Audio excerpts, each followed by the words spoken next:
Have you realized that your baby either has some sort of clicking motions with their tongues while they're bottle feeding or breastfeeding? Have you realized that they have increased reflux or they take in a bunch of air? Or you realize that they're open mouth breathing or they have other issues that might not be explained, but you're thinking that your baby might have a tongue tie or a tight frenulum?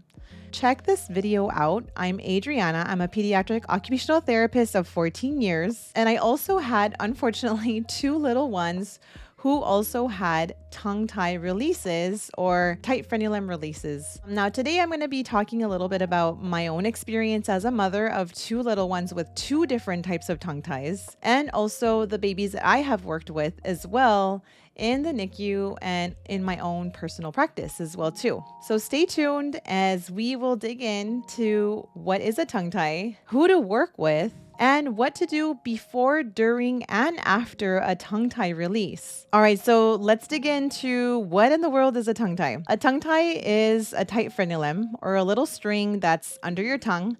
I am tongue tied myself as an adult, believe it or not. I have apparently the Eiffel Tower. According to one of the dentists, I had no clue. There's some adults that are tongue tied, and I think that's why my kids ended up having tight frenulums because of myself. Other than that, a tight frenulum is when you realize that they're either anterior or posterior tongue tie. And guess what? I had both experience.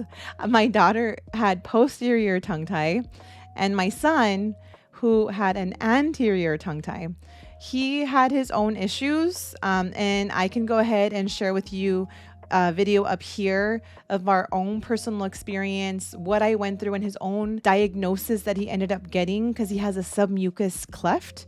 You could check it out up here. But other than that, there's other signs as well when it comes to a baby potentially having a tongue tie. And this is shown through the body of the baby when you start realizing that the baby has either torticollis or prefers one particular side.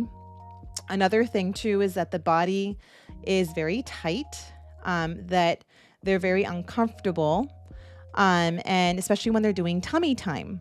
So I know that there's not a lot of research out there showing that, but a lot of therapists are realizing that.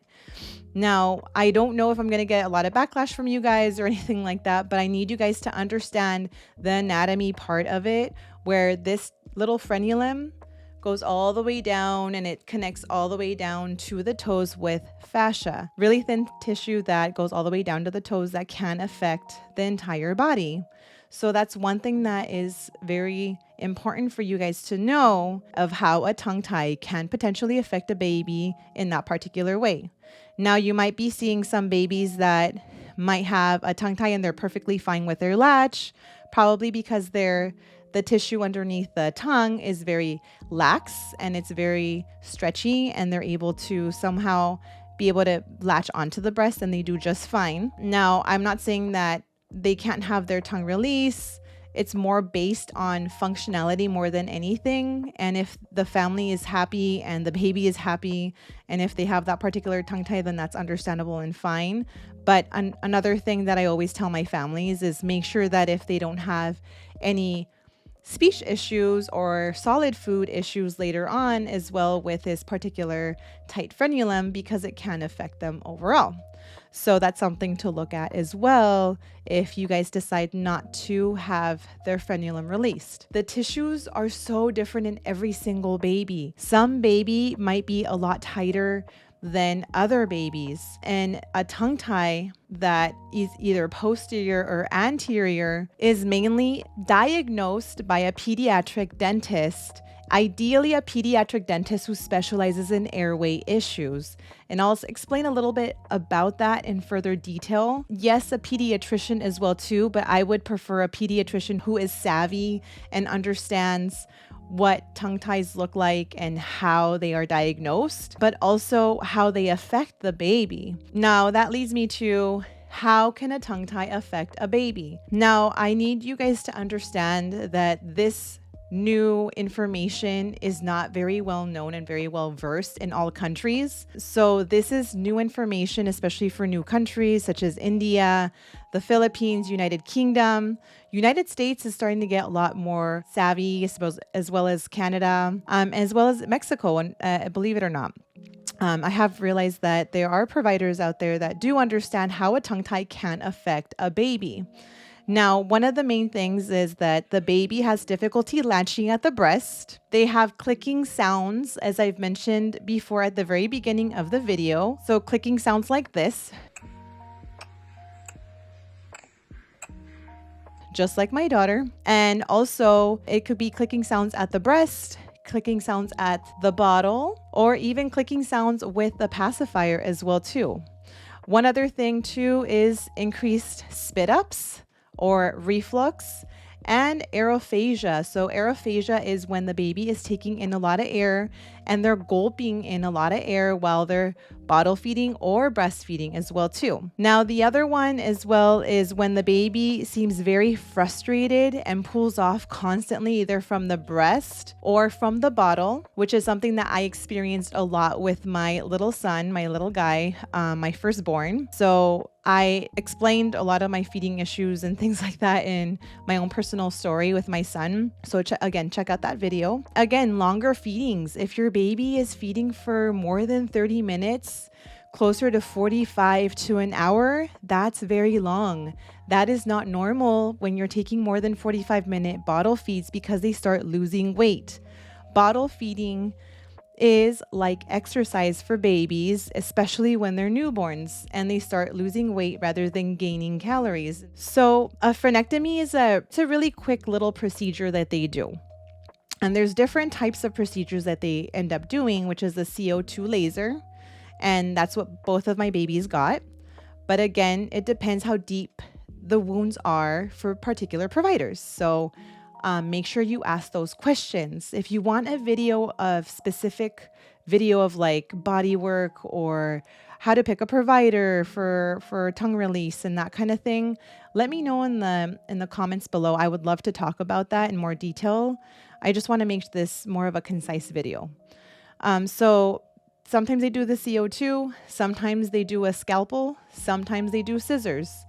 Now, the things that I have realized that I have known is that CO2 laser can be a lot better because there's so much variety with a scalpel and scissors and these other different types of things that they use that might not be so accurate enough, I guess. So what do you do about it once you start realizing that you have a baby with a tongue tie issue and the pediatrician or pediatric dentist ended up identifying it? I would highly recommend working with a body worker first.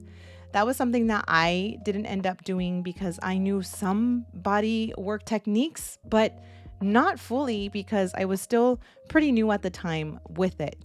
So I would highly recommend you to work with a person that is already experienced with babies who have tongue ties when it comes to either a chiropractor, a speech pathologist, or a physical therapist prior to this, as well as oral motor play prior to getting the tongue tie released in order for the baby to be successfully regulated and nicely stretched out so they could heal properly in a better, proper way. Now, the other thing too is I would definitely consult a lactation consultant before, during, and after. That way, when the baby is going through, you're doing the stretches or different types of exercises that the pediatric dentist ended up recommending after the tongue tie release, then you have a lactation consultant that's already experienced with tongue tie babies to be able to help you fully with latching on the baby on the breast. So those are the team members that I would highly suggest you guys to work with before, during, and after a tongue tie release.